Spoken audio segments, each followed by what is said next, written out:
Oh man, where do I even begin with this one? Hello everyone, and welcome to another rant. I'm sure you've all read the title. Today I'm going to tackle the most ironically named movie of all time, The Amazing Spider-Man.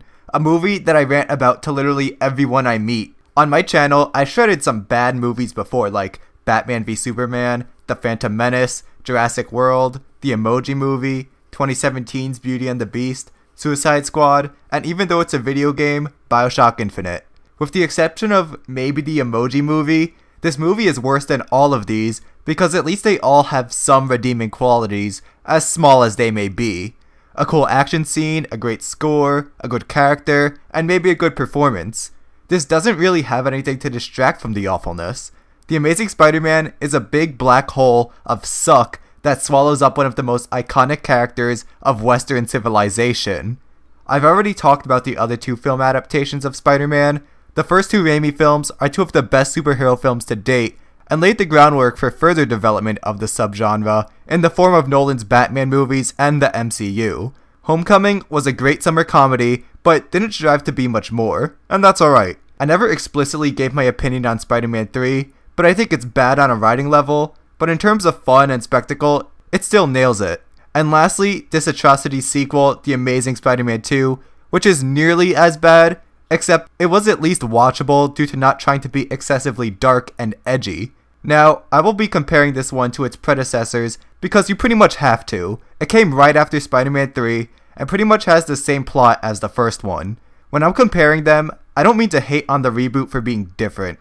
I'll simply show how the originals got an element of the story or characters right as a point of reference for places the reboot falls flat. I'm open to new interpretations of the character, but some go right and some go wrong. Also, for this one video, I'm not going to divide it into sections because everything wrong is too interconnected to do so. Now, with all that laid out, let's dive into this horrendous misfire. What went wrong here? Why is this one of the absolute worst comic book movies ever? Let's take a look.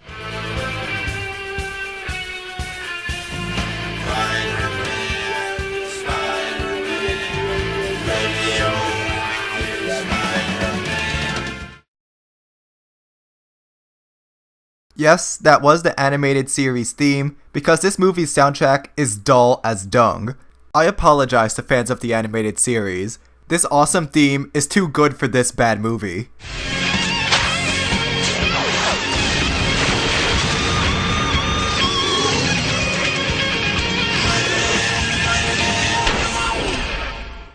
Anyways, where do I even start? Easy. 2002, with Spider-Man. An instant classic that's impact on the comic book and summer action movie subgenres can still be felt to this day. A movie that got everything so right the first time that 2 attempts later, no one's really tried to compete. Remember how good J.K. Simmons was as Jameson? No one's tried to recast the part since. Remember the iconic score? No one's tried another Spider-Man score since the Great Spectacular Spider-Man cartoon. Seriously though, check it out. The point I'm trying to make here is that The Amazing Spider-Man didn't even try to be a good movie, because it didn't have to. The only reason this movie exists was for Sony to keep the movie rights to Spider-Man, so they didn't revert back to Marvel. A copyright struggle we still see to this day. Yeah, sorry, Venom probably won't appear in the MCU without a miracle. So yeah, that's the incentive of the whole thing, which explains it all really. Shell out a cheap, uncaring Spider-Man movie before the rights revert back to Marvel. They could have made an easy profit on the side too, but Sony's film division is so hopeless that they couldn't even do that.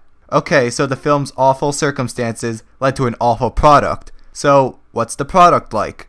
The Amazing Spider-Man is a cynical, heartless, stupid, moralless, boring, forgetful, deceitful, and downright aggravating movie that had to be the worst superhero film since Batman and Robin.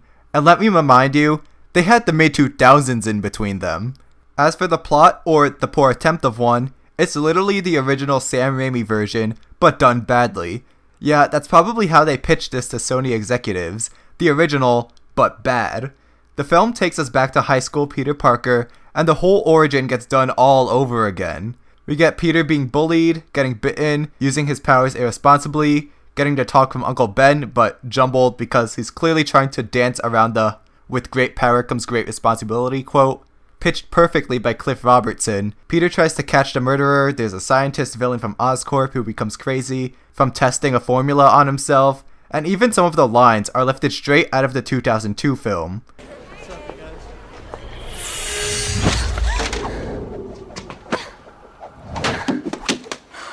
Wow, great reflexes. I can't help you much, Peter. I don't know why they left or where they were going.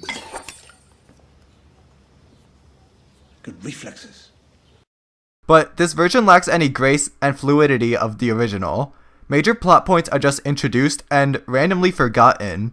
Remember the whole untold story stuff from the marketing about Peter's parents and how they were involved in Oscorp and Spider-Man's creation? Well, for the first 15 minutes or so of the movie, the parents are Peter's driving force, but once he gets bitten by the spider, he completely forgets about them and his quest to learn where they went, and all the untold story stuff that sucks anyways gets thrown in the trash. It was all just an excuse to get Peter bitten, but it's left completely unresolved. The same goes with Uncle Ben's killer. That's right, probably the greatest piece of the Spider-Man origin goes completely unsolved. After Uncle Ben gets himself shot, don't worry, more on that later, Peter goes on a hunt for the killer. Over time, as he's searching, he develops into Spider-Man, and once he gets all the Spidey stuff, he just forgets about him. I'm not making this up. Spider-Man just forgets about Uncle Ben's killer. The Lizard shows up at this point, and yet another subplot is dropped with this guy from Oscorp who just randomly disappears. I seriously feel like whoever wrote this had Alzheimer's. Like, they'd write a piece of a Spider-Man movie, forget what they wrote, and then just write another totally different piece. Oh, time to write about Peter learning about his family. The next day. Oh, I'm gonna write about Spider-Man's origin. 12 seconds later. I should write a story about the Lizard. So, not only did the Amazing Spider-Man feel the need to rehash everything we've seen before, but they couldn't even pull that off. It's literally just what we've seen before, but bad. And nobody asked for this movie. It only came 10 years after the original, and 5 years after Spider-Man 3. If Sony wanted to make a darker, more grounded Spider-Man movie, then fine, but don't do what we just saw, especially if it was done well. Again, all the new untold story stuff gets totally forgotten, but maybe I shouldn't complain about that. Once it's all revealed in the sequel, it becomes one of the worst plot threads ever. Some of which is touched on here, but not fully developed. So, Peter's dad worked at Oscorp with his partner Kurt Connors, so that's where he starts looking until he's bit.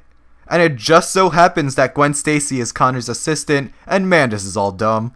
It sets up a whole chosen one story for Peter, because his dad worked on the spider research, and his bloodline is the only one that the spider venom can affect. It also turns a vast and unpredictable world that one kid has to deal with into a small and familiar one, trying to make a crammed and interconnected story. Man, it's dumb. The Amazing Spider-Man misses the entire point of Spider-Man.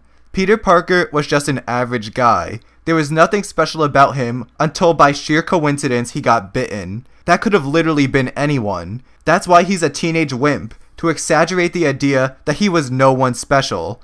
Stan Lee even said in an interview that Spider-Man's mask covers his entire face, unlike Batman or Daredevil, so that any fan can imagine themselves under the mask. That's why him and Captain America resonate with so many fans.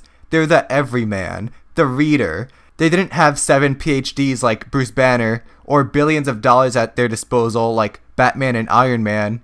Peter and Steve Rogers were just average New Yorkers who by sheer chance got the opportunity to help others. Even Spider-Man 3 nails this on the head. I'm thinking to myself, I'm just a nerdy kid from Queens. Do I deserve this? People can relate to Peter Parker. Bruce Wayne, not so much. Having Spider-Man be a chosen one story completely spits in the face of everything the character is about. But what the Amazing Spider-Man does is use smoke screens that try to get comic book fans to defend it, like, oh, Peter has web shooters, showing us how smart he is, just like the comics. Defend me, defend me. I can't believe that people actually fell for that kind of stuff. First off, he gets the web fluid from the Oscorp website, so it's not even him being smart. He's just good at Bing searching. Second, nothing is ever done with the web shooters besides fan service. It's just a visual gag. As far as we can tell, he has infinite webbing, so we don't ever see him run out. So it's practically no different than having organic web shooters like in the Sam Raimi movies. Wouldn't it have been cool if Spidey ran out of webbing mid-fight and had to go hand-to-hand with a monstrous lizard? But no, having good ideas is not what this movie's about. There's also the whole, oh, Gwen Stacy's his first girlfriend, just like the comics. Yeah, but if Gwen in the movie is a bad love interest, then why should we care? The Amazing Spider-Man just uses her to scream, hey, we're better than the original, because Gwen is a stronger woman than Mary Jane was. And yes, while Emma Stone is certainly a better actress than Kirsten Dunst, the relationship here is awful. Before the two even get to know each other, Peter stalks her and secretly takes pictures of her and uses them as the wallpaper for his computer. He's so perverted, yet when Gwen finds out, again, before they even get to know each other, she finds it cute. What? Did anybody at all care to proofread this screenplay?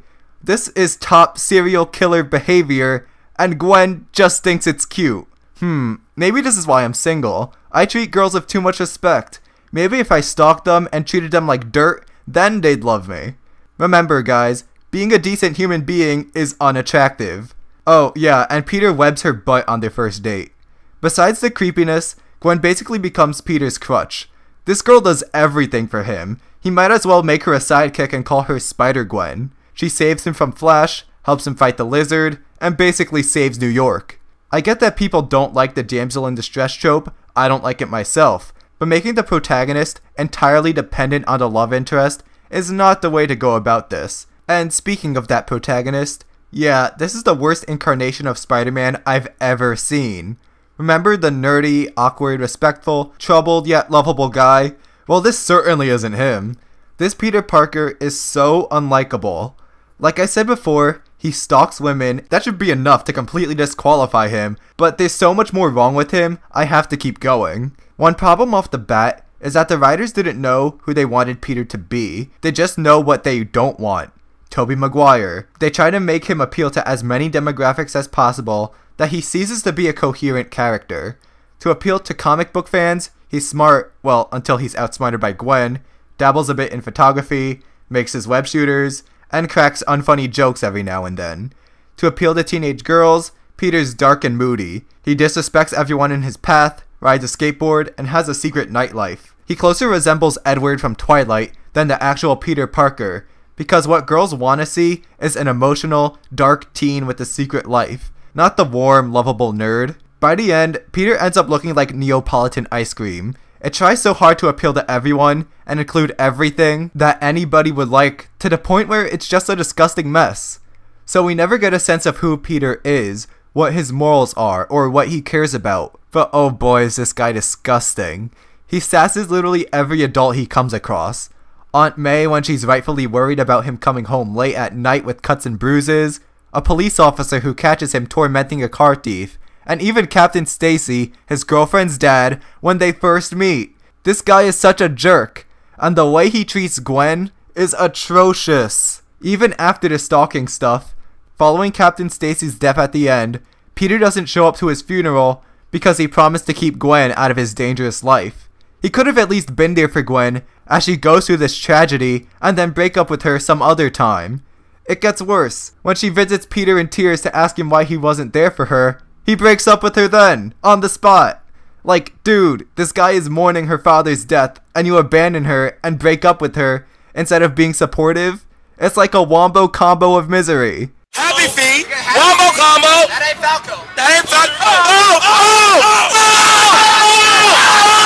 Wait, it gets even worse. He puts her through all this just to break the promise to her dad anyways. Why not just be there for her? Jeez, man, being a teenage girl is hard enough. Why put her through this emotional roller coaster even as she mourns? Peter's a sociopath. What the writers should have done is emphasize Peter's quest to learn about his parents instead of pushing that subplot to the side and turn that into his cause for being emotionally distant and moody. Then we could sympathize with him. Really play up the idea that he wants to know what was so much more important to his parents than raising him. It was brought up once later in conversation, but it goes nowhere, nothing comes of it. And of course, dialed down to angst. Not only is he written awfully, but he's also acted horribly. I know Andrew Garfield can be a great actor, but the direction he's given is terrible. First off, he looks too good for this role. Like, how can this guy, who looks like a Kohl's model, be an outcast in high school? And also throughout the whole movie, he does this weird stutter thing like if Porky Pig was playing the part. And it's not like a defect or the awesome Jeff Goldblum stutter. He just keeps going on and on with the same words. Okay. I gotta tell you this one thing. And it's about the vigilante and the car thief, alright? Oh, okay. No, don't. Okay, no, forget that. I'm not gonna talk about that. I'm gonna talk about me, okay? What about you? It's impossible. I wish I could just... I can't. It's hard to say. Just... Hold on, wait, I just had a brilliant idea. A Spider-Man movie, wait for it, with Jeff Goldblum. Who am I? Spider-Man. And his jokes, they're all so awfully delivered. There's this dumb talking point that Toby didn't tell enough jokes, but it's just a talking point. Back in reality, he told jokes every now and then, but he knew when to shut up. And those jokes are actually funny or clever. Here, Garfield just keeps going on and on when it's clearly not landing. Don't worry guys, this only gets worse in the sequel. Who needs responsibility when you can just sit around telling jokes? Oh yeah, and Uncle Ben? Man, did they totally miss the mark. So, Spider-Man is Spider-Man out of guilt. He should have been responsible and stopped a robber, but instead lets him go, and that same robber kills Uncle Ben, making Peter indirectly responsible for his death. So to make up for it, he becomes a crime fighter. Sounds great, but of course the amazing Spider-Man has to butcher this too. After the whole letting the robber get away thing, Uncle Ben has an encounter with him and tries to grab his gun away in the greatest display of stupidity I've ever seen. Of course, this leads him to getting shot, because what did you expect?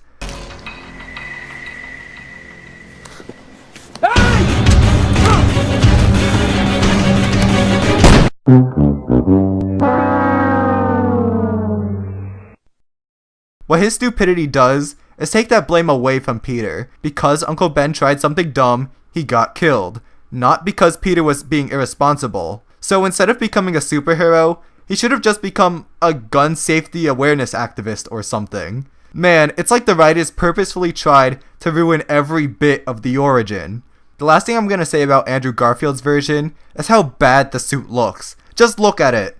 That's not a Spider-Man suit. One of the main contributions of the Raimi version was showing that not everything has to be all dark and black and gritty like The Matrix.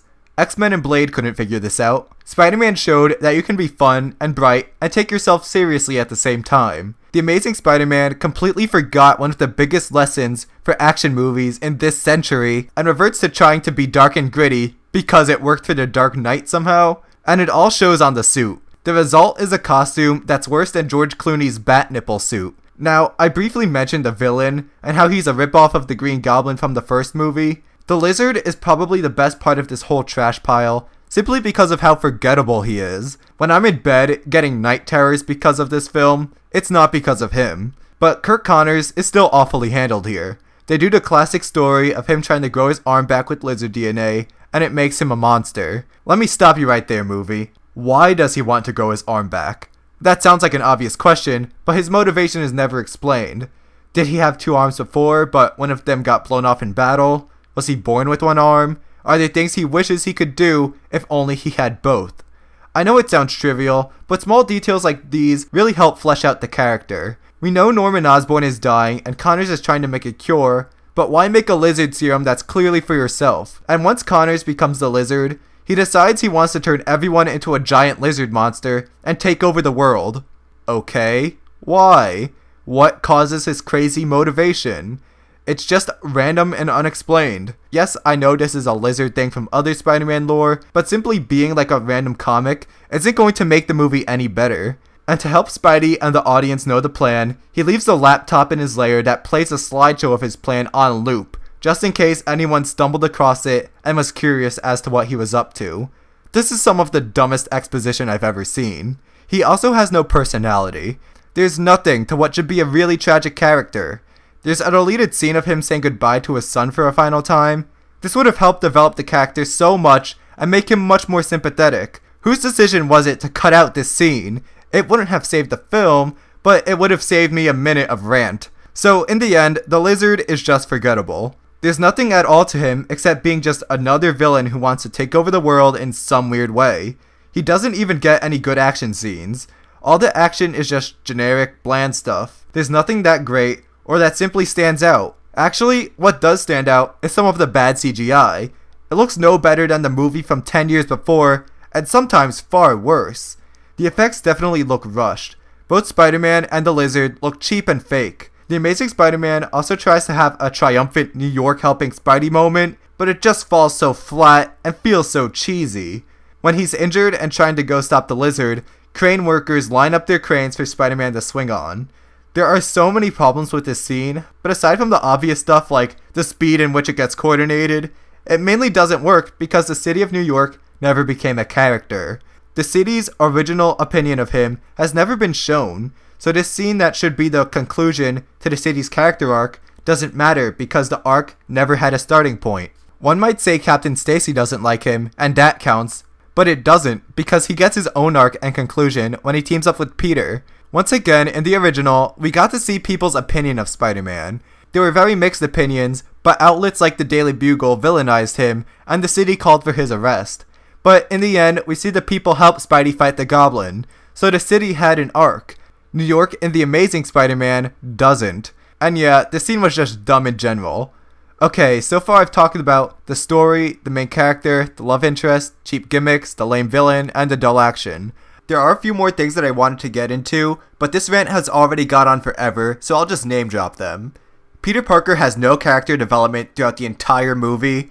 The Lizard's design looks more like a Killer Croc reject than the actual Lizard, and Peter lets Uncle Ben's murderer get away because he wanted chocolate milk. I'm sure there are plenty of smaller problems to talk about, but I'll just leave it at that. Okay, just to get it out of the way, there's one small thing in The Amazing Spider-Man that I did enjoy. I like the attempt at making Flash Thompson a more three-dimensional character, like he is in other Spider-Man media. He kinda gets an arc. At first, of course, being the big bad bully that the movies always portray as flat and generic, but after Uncle Ben dies, he tries to give Peter his condolences, and then by the end, he and Peter are sort of friends. Again, I said I like the attempt. I still hate a lot of Flash's scenes, and he gets nowhere near enough screen time for his arc to feel natural instead of rushed as all heck. So even the one compliment I have is pretty backhanded. Is The Amazing Spider-Man as bad as they make it out to be? Yes.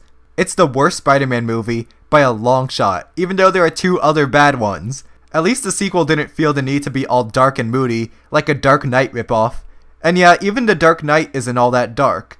Spider-Man 3 at least has fun action scenes, clear character development, good morals, and a great soundtrack. This movie, though, is so awful in every way. Again, it's not bad because it's not like the originals. I only use them as a reference for how something was done right before where the reboot stumbled. It's bad in its own right. This Peter Parker is extremely unlikable, Gwen Stacy is insane for falling in love with this creep, the Lizard has no clear motivations, shallow smokescreens are put up to trick fans into liking it, the CGI looks unfinished, the action is forgettable, the jokes don't work, and the movie completely missed everything about Spider-Man. On the bright side, at least Marvel was able to turn Spider-Man around after these dark times. Not perfect by any means, but fun. Guys, if you enjoyed this video, please hit the like button and subscribe for more Tim Rex. Thanks for watching.